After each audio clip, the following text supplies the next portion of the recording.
বলছে তারাই যাতে রেগুলেট করে ভেতরে লেগে লেগে ভিতরে আছে।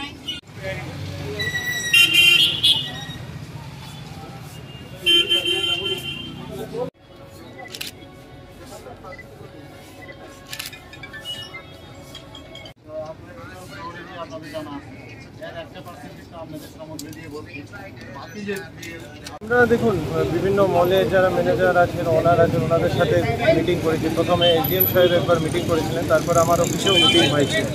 তো মিটিং করার পর ওনাদের কয়েকটা জিনিস কমপ্লাই করতে বলা হয়েছিল। তো এখন দুইটাতে দেখলাম আমরা যে মাস্ক কমপ্লায়েন্স তো আছে, সবাই মাস্ক টাস্ক করে আছেন, আর তেমন ভিড়ভাড় আমি দেখিনি। যে দুইটাকে এখন দেখলাম, কিন্তু কয়েকটা সাইনেজ তাদেরকে স্পেশালি লাগানোর কথা বলা হয়েছিল, আর ক্যাশ কাউন্টার কয়েকটা বাড়ানোর কথা বলা হয়েছিল।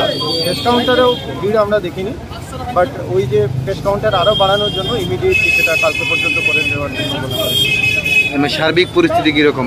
সার্বিক পরিস্থিতি যেটা কোভিড সংখ্যা, যে জিনিসটা সংখ্যা তো এখানে বাড়ছে সেটা, কিন্তু তার সাথে সবাইকে প্রিকশন নেওয়ার জন্য আমি প্রশাসনের তরফ থেকে অনুরোধ করব যে বিভিন্ন কোভিড অ্যাপ্রোপ্রিয়েট বিহেভিয়ার মেনে যাতে সবাই চলে, যাতে আলটিমেটলি আমরা সবাই মিলে এই যে করোনার এগেইনস্টে যে লড়াই সেটাতে আমরা যাতে সফল হই।